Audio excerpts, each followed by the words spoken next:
8:15 de la tarde, 6:15 si nos escuchan desde el archipiélago Canarios. Momento de profundizar en materia internacional. Tenemos que atender varios focos. Tenemos que comentar ese fin del despliegue del ICE en Minnesota, la invalidación de los aranceles de Trump a Canadá, la reunión de los ministros de defensa de la OTAN en Bruselas, pero tenemos que comentar también lo último que estamos conociendo sobre Irán. Las declaraciones que está ofreciendo Donald Trump. Ha puesto fecha a un posible acuerdo con Irán. Dice que en un mes se podría alcanzar ese acuerdo. De lo contrario, la segunda fase de Irán será muy dramática para el país. Todo ello lo vamos a comentar ya mismo en nuestro tiempo de tertulia global. Lo hacemos con Moisés Ruiz, profesor en la Universidad Europea y experto en liderazgo y comunicación. Muy buenas tardes y bienvenido, Moisés. Hola, ¿qué tal, Estefanía? Buenas tardes. Y tenemos que dar también la bienvenida a Armando Jiménez San Vicente, CEO de la consultora Alamo Solutions y profesor de la Universidad Francisco de Vitoria. Gracias por atendernos. Bienvenido, Armando. Encantado de estar con ustedes, como siempre.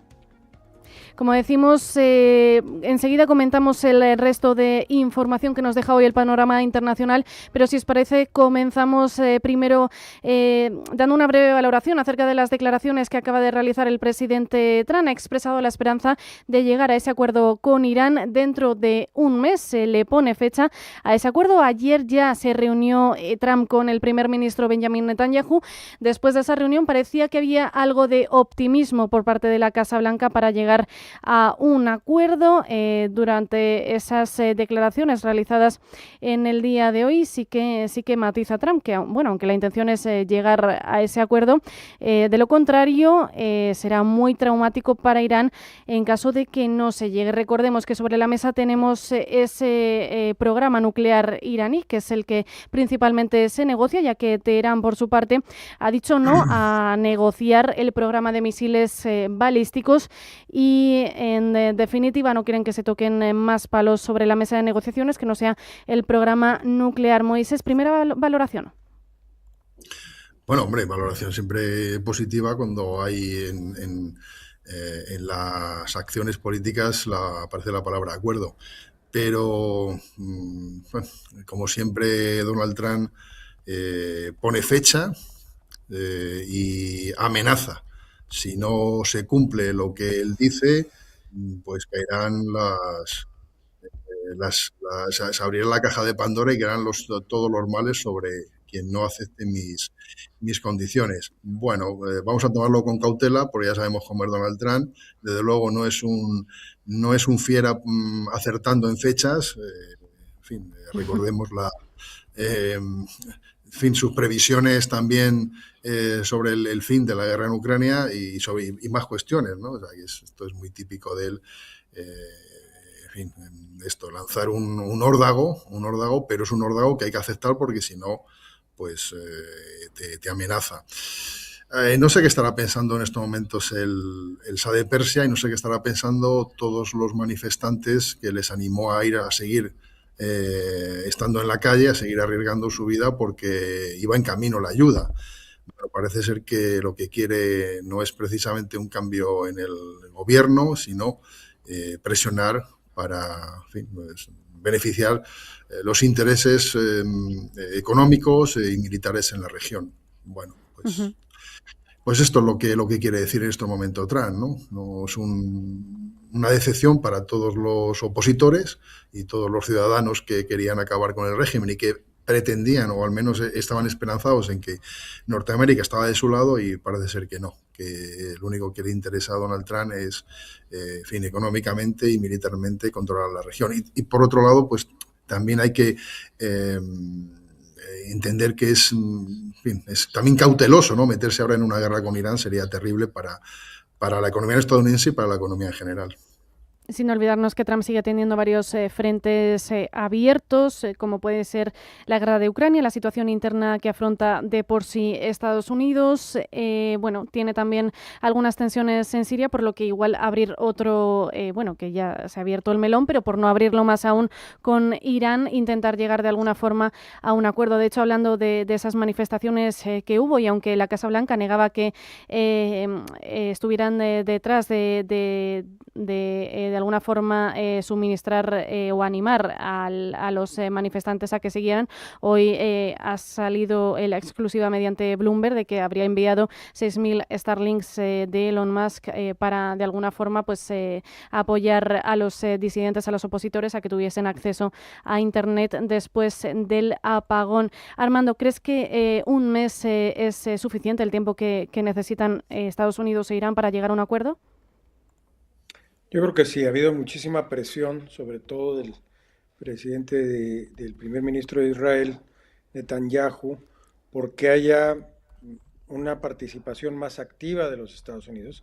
Eso es el uso de fuerza militar para destruir capacidades estratégicas. Y el día de ayer el presidente Trump insistió con Netanyahu que buscaba una solución negociada. Y esa solución negociada tiene tres patas muy importantes. La primera es obviamente todo el tema del uranio enriquecido y que paren con este programa de armamento, que entreguen el uranio que ya enriquecieron, que es en el que se quiere centrar nada más Irán. Pero hay otras dos patas muy importantes que ha venido presionando Donald Trump para que entren dentro del acuerdo y parece que ya se están dialogando. Una de ellas, muy importante, es el desarrollo de sus capacidades en misiles de corto alcance. Un tema que preocupa muchísimo, o sobre todo, a Israel. Sabemos que tienen la tecnología, que tienen ciertas capacidades. Los drones que ha utilizado Rusia, que son muy sofisticados y han sido muy eficientes, son precisamente iraníes. Y no es nada más no tener esas armas nucleares o cerca de tenerlas, sino no tener la capacidad de lanzar estos misiles con esas armas nucleares. Y la otra pata, muy importante, es que se detuviera inmediatamente las agresiones a la población civil que estaba protestando y que estaba buscando un cambio de régimen. La experiencia de Estados Unidos, cuando han buscado estos cambios de regímenes de forma estrepitosa, desde Libia, etcétera, han sido muy de consecuencias graves. Se ha perdido la gobernabilidad en esos países al no tener estructuras que permitan una gobernanza más o menos estable. Entonces va a seguir presionando en estos temas. Se pararon en gran medida ha continuado algo de las protestas, pero por otro lado se pararon estos asesinatos, estos ataques indiscriminados por parte del gobierno, y creo que ha forzado ya a los actores a que se sienten en la mesa, controlando un poco a Netanyahu por un lado y forzando a Irán para que lo haga. Entonces, la posibilidad de llegar a acuerdos en un periodo corto, no sé si sea exactamente en un mes, son altamente probables.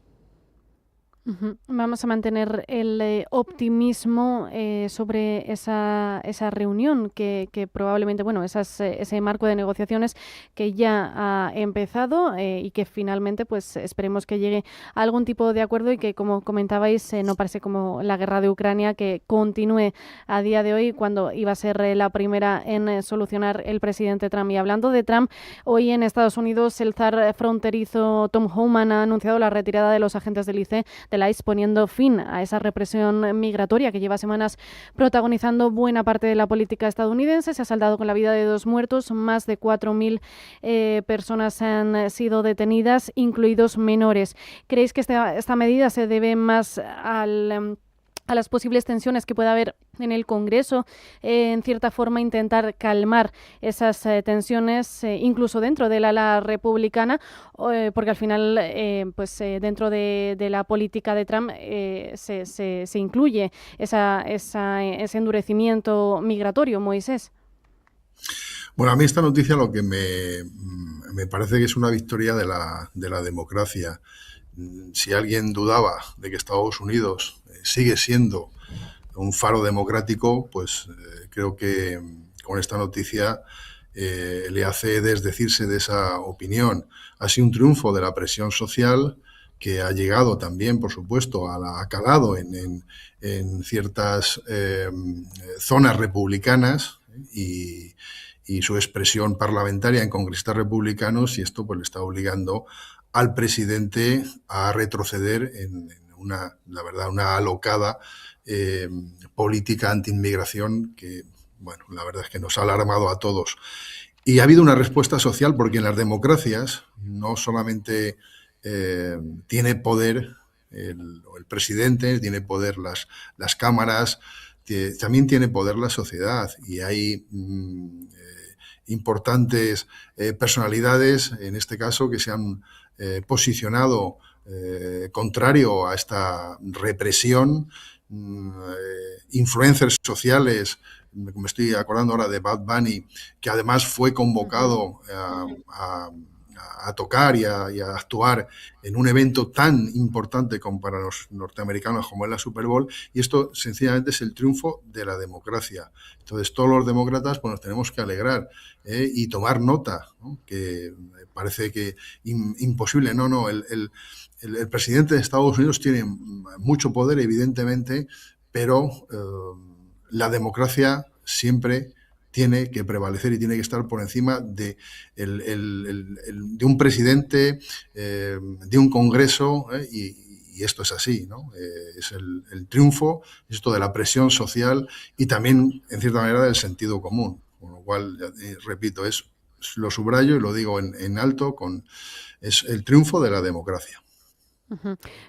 Comentabas, Moisés, pues esa actuación tan reseñada de Bad Bunny en la Super Bowl. Es también interesante abordar esas referencias políticas que nos dejaba el espectáculo, ¿no? El calado del mensaje tras estas semanas marcadas por el miedo al ICE, por esas protestas en Minneapolis. Le da el Grammy a un niño en representación del pequeño niño del gorro azul que fue detenido también por el ICE, y al final, mencionando a todos esos países que mencionaba, pues da la importancia de que América es un continente, no es solo Estados Unidos. Y como comentabas, a fin de cuentas, esa victoria de la democracia que nos puede servir para hoy, pero no sé si de aquí a lo que le queda a Trump en el mandato, que son unos 3 años, podríamos ver este tipo de situaciones también en otros estados. Armando. Bueno, este equilibrio de fuerzas, ¿no? De esos contrapesos que existen en Estados Unidos. Trump logró lo que era para la sociedad americana más conservadora imposible, que era revertir los flujos migratorios. Ahora son negativos, o sea, las políticas de encarcelamiento de niños, como ya lo habíamos comentado aquí, vienen de la época de Obama, que fue el que hizo toda esta separación de familias y demás, y que luego continuó también con Biden. Yo creo que esta presión social ayuda a mantener el Estado de Derecho, ayuda a que aunque la fuerza,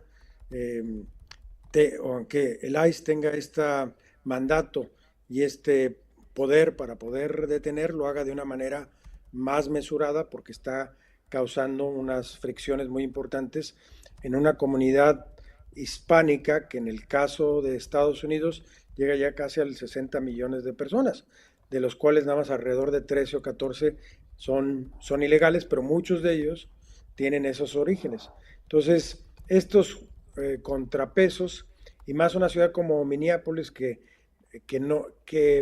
era más simbólica que el número de inmigrantes y el peso que ésta tenía en el contexto nacional de los Estados Unidos. Entonces, creo que esto también se debe no nada más a cierto descontento social, sino a las políticas que han de seguir los próximos meses frente a las elecciones de término medio de los Estados Unidos, que si un grupo avala esta política de migración, hay otro que ha considerado que hay una fuerza desmedida en su aplicación.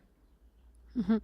Y bueno, no hay que olvidar que a fin de cuentas Trump también ganó en las elecciones por ese voto hispano, teniendo en cuenta que Marco Rubio, antes de ser secretario de Estado de Estados Unidos, si no me equivoco, era gobernador de Florida o senador de Florida, donde el voto es muy importante.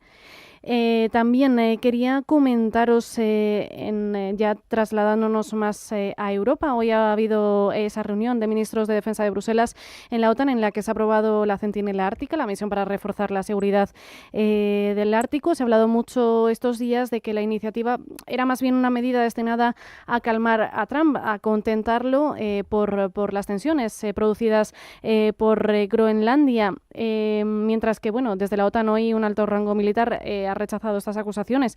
¿Qué lectura podemos hacer de este acuerdo? ¿Creéis que de verdad va a servir para calmar los ánimos y alejarle a Trump de la idea de Groenlandia, Moisés?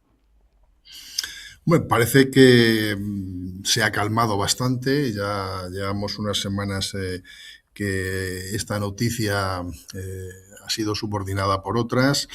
Trump argumentó que Europa estaba haciendo bastante poco y la OTAN estaba haciendo bastante poco en un territorio que él consideraba clave, ¿no? Es decir, las nuevas rutas estas por donde tenían que pasar ahí productos, China lo estaba utilizando, Rusia también lo estaba utilizando y amenazaba a Europa que si no se hacía nada y por eso tenía que intervenir y tenía que hacerse con Groenlandia, pues iban a acabar en manos de, en fin, todo ese paso de productos y de barcos, o sea, se acabaría en manos de China y de Rusia. Entonces, bueno, lo que ha argumentado Marrut es que precisamente cada vez la zona esta del Ártico y el Ártico Norte dice que son cada vez más importantes para la seguridad y que ante el aumento de la actividad militar que se ve en la zona de Rusia y el creciente interés de China por esta zona, pues tenían que intervenir y hacer algo. Bueno, veremos a ver si esto le contenta a Donald Trump. Desde luego, es una decisión muy acertada y, claro, en fin, es que tenemos que recordar que Estados Unidos es el principal promotor de la OTAN, ¿no? Y esto es una medida que la OTAN arrastra a Europa, ¿no? Y además creo que España también va a intervenir, además de manera muy, muy acertada en esto. Por lo tanto, está bien, es un avance y esperemos que suponga pacificar a Donald Trump, pero lo tendrá que decir porque, insisto, cada día pues depende, ¿no?, de este hombre, de por dónde sale, pero sí, insisto, llevamos ya como unas semanas donde, bueno, los ciudadanos de Groenlandia seguro que duermen mucho más tranquilos.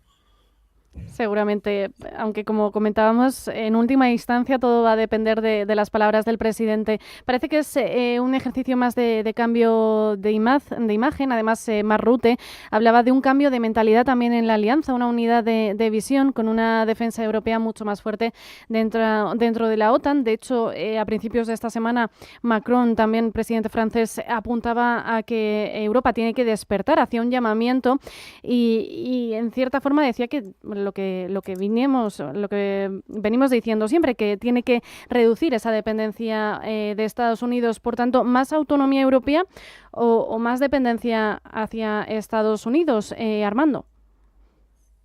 Bueno, yo creo que Mark Rutte ha sido un buen diplomático europeo. Ha tenido la habilidad de construir puentes directos con Donald Trump y de aquellos temas que parecían temas de ruptura en la OTAN ha tenido esta habilidad de irlos desestructurando y ir trabajando con Donald Trump para soluciones.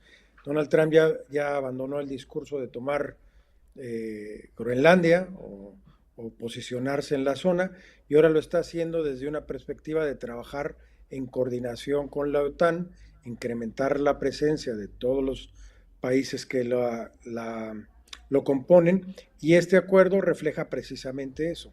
Lo mismo que ha reflejado las consideraciones en el tema de Ucrania que han sido tomadas las preocupaciones de Europa también más en serio, porque no nada más Rusia y China también, pero en este caso Rusia representa un riesgo en el llamado flanco oriental, sino también lo representa en la parte norte de los Estados Unidos, que es esta parte de Groenlandia y que ahora con el deshielo representa un factor de riesgo más allá de las rutas, de posibilidades de invasión, de llegar, de poder también utilizar estos submarinos nucleares con capacidades atómicas, etcétera. Entonces, es un tema de alta preocupación para la seguridad nacional, como lo expresó el documento de Seguridad Nacional de los Estados Unidos de noviembre pasado, y parece ser que en este caso han encontrado